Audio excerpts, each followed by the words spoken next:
ಓಂ ಗಂ ಗಣಪತಾಯೇ ನಮಃ ಶ್ರೀ ಗುರುದೇವ ರುದ್ರಾಯ ನಮಃ. ಎಲ್ರಿಗೂ ನಮಸ್ಕಾರ ಸ್ನೇಹಿತರೆ, ನಾನು ನಿಮ್ಮ ಪ್ರಕಾಶ್. ಪ್ರತಿದಿನ ನೀವು ಕೇಳ್ತಾ ಇದ್ರಿ, ಸರ್ ಎಲ್ಲ ಥರದ ವಿಡಿಯೋ ಬಿಡ್ತಿದ್ದೀರಾ, ಶತ್ರು ಸಂಹಾರಕ್ಕೆ ಸ್ವಲ್ಪ ಹೊಸ ವಿಡಿಯೋ ಬಿಡಿ, ಹೊಸ ವಿಡಿಯೋ ಬಿಡಿ ಅಂತ. ಇಂದು ನಾನು ನಿಮಗೆ ಶ್ರೀ ಮಹಾಕಾಳಿ ಕಾಳಿ ಅಮ್ಮದೆ ಶತ್ರು ಸಂಹಾರಿಣಿದು ಒಂದು ಯಂತ್ರ ಪ್ಲಸ್ ಮಂತ್ರ ಎರಡನ್ನೂ ಬಿಡ್ತಾ ಇದ್ದೀನಿ ಸ್ನೇಹಿತರೆ.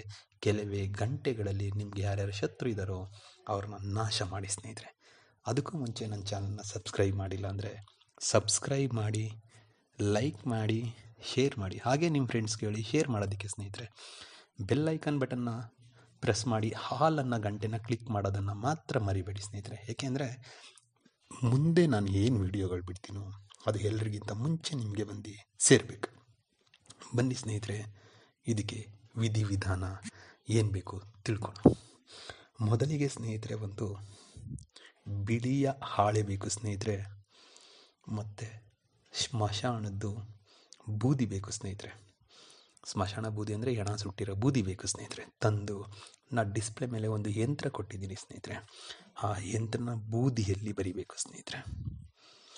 ಆ ಬೂದಿಗೆ ಯಂತ್ರನ ಬರೆದಿದ್ದ ಮೇಲೆ ಒಳಗಡೆ ಹಮುಕಿ ಅಂತ ಇದೆ ಸ್ನೇಹಿತರೆ. ಆ ಹಮುಕಿ ಜಾಗದಲ್ಲಿ ಯಾರು ನಿಮ್ಮ ಶತ್ರು ಇದ್ದಾರೋ ಆ ಶತ್ರು ಹೆಸರನ್ನು ಬರಿಬೇಕು ಸ್ನೇಹಿತರೆ. ಬರೆದು ಬಿಟ್ಟು ಅದನ್ನು ನಿಮ್ಮ ಮುಂದೆ ಇಟ್ಕೊಂಡು ನಾನು ಏನು ಹೇಳ್ತೀನೋ ಆ ಮಂತ್ರನ 1008 ಸಾರಿ ಹೇಳಬೇಕು ಸ್ನೇಹಿತರೆ. ಒಂದು ನೆನಪಿರಲಿ ಸ್ನೇಹಿತರೆ, ಇದನ್ನು ಸ್ಮಶಾನದ ಬೂದಿನ ಯಾವುದೇ ಕಾರಣಕ್ಕೂ ಮನೆ ಒಳಗಡೆ ತಗೊಂಡೋಗ್ಬಾರ್ದು ಸ್ನೇಹಿತರೆ. ನಿಮಗೆ ಮತ್ತೆ ಎಚ್ಚರಿಕೆ ಕೊಡ್ತಾ ಇದ್ದೀನಿ ಸ್ನೇಹಿತರೆ, ಮನೆ ಒಳಗಡೆ ಯಾವುದೇ ಕಾರಣಕ್ಕೂ ಬೂದಿ ತಗೊಂಡು ಹೋಗಬಾರ್ದು. ಎಲ್ಲಾದರೂ ಖಾಲಿ ಜಾಗದಲ್ಲಿ ಹೋಗಿ ಪ್ರಶಾಂತ ಇರೋ ಪ್ಲೇಸಲ್ಲಿ ಕೂತು ಮಾಡಬೇಕು ಸ್ನೇಹಿತರೆ. ಇದನ್ನ ಮಂತ್ರ ಹೀಗಿದೆ ನೋಡಿ, ಹೇಳ್ತೀನಿ ಸ್ನೇಹಿತರೆ. ಓಂ ರೀಂ ಕ್ಲೀಂ ತ್ರಿಪುರ ಭೈರವಿ ತ್ರಿಪುರ ವೀರ ಮಮ ಶತ್ರು ಹಮುಕಿ ಶ್ಯ ಪೀಡಂ ನಾಸಾಯ ಸ್ವಾಹ.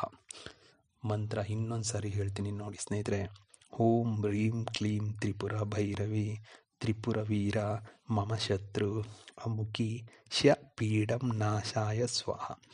ಅಮುಕಿ ಅನ್ನೋ ಜಾಗದಲ್ಲಿ ನಿಮ್ಗೆ ಯಾರು ಶತ್ರು ಇದ್ದಾರೋ ಅವ್ರ ಹೆಸರನ್ನು ಬರಿಬೇಕಾಗುತ್ತೆ ಸ್ನೇಹಿತರೆ.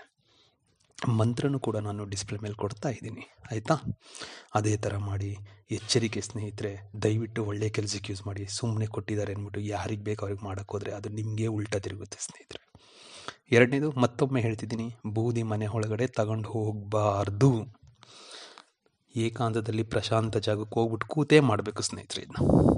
ಅದೆಲ್ಲ ಆದಮೇಲೆ ಅದನ್ನು ಬೆಂಕಿಲಿ ಸುಟ್ಟಾಕ್ಬಿಡಿ ಸ್ನೇಹಿತರೆ ಆ ಯಂತ್ರನ. ಆಮೇಲೆ ಮನೆಗೆ ಹೋಗೋಕ್ಕೂ ಮುಂಚೆ ಕೈ ಕಾಲು ತೊಳೆದು ಹೋಗಿ. ಇದನ್ನು ಶನಿವಾರ ಮಾತ್ರ ಮಾಡಬೇಕು ಸ್ನೇಹಿತರೆ. ಮಾಡಿ ನೋಡಿ, ರಿಸಲ್ಟ್ ನಿಮಗೇ ಬರುತ್ತೆ ಸ್ನೇಹಿತರೆ. ನಮಸ್ಕಾರ ಸ್ನೇಹಿತರೆ, ಎಲ್ಲರಿಗೂ ಮಂಗಳವಾಗಲಿ.